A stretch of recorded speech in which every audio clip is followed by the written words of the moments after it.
আসসালামু আলাইকুম। আশা করি সবাই ভালো আছেন। আজ আপনাদের জন্য নিয়ে এসেছি মুম্বাইয়ের একটি জনপ্রিয় শরবত, মহাব্বতী শরবত। প্রচণ্ড গরমে তরমুজের এই ঠান্ডা ঠান্ডা মহাব্বতী শরবত আপনার ক্লান্তি দূর করে দেবে।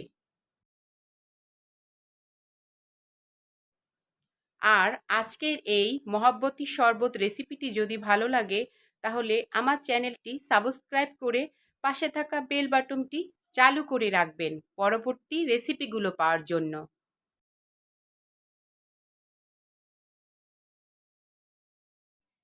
প্রথমে একটি তরমুজ কেটে তার একটি ফালি নিয়ে একটি চাকু দিয়ে ছোট ছোট করে কেটে নিতে হবে। সাবধানে এইভাবে কেটে নিবেন।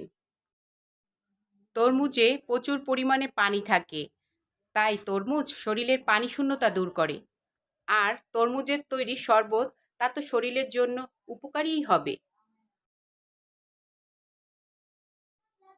এভাবে ছোট ছোট করে কেটে নিবেন। দেখুন, দেখতেও সুন্দর লাগছে।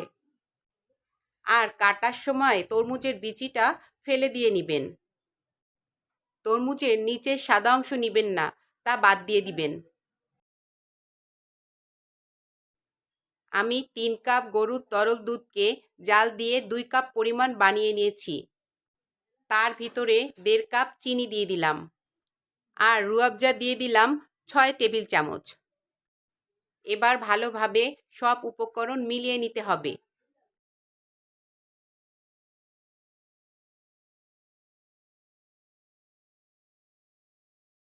সুন্দরভাবে সব মিলে গেলে তারপর দিয়ে দিব কেটে রাখা তরমুজ।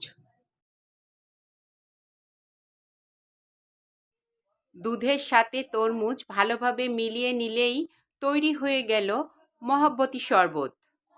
আপনি এর ভিতরে আইস কিউব অ্যাড করে নিতে পারেন। আমি দুধ জাল দিয়ে নর্মাল ফ্রিজে ঠান্ডা করে নিয়েছিলাম, আর তরমুজও নর্মাল ফ্রিজে ঠান্ডাই ছিল, তাই আইস কিউব ইউজ করিনি। আমি 2 ধরনের গ্লাসে সার্ভ করেছি। আপনি আপনার পছন্দ মতো সার্ভ করে নিতে পারেন।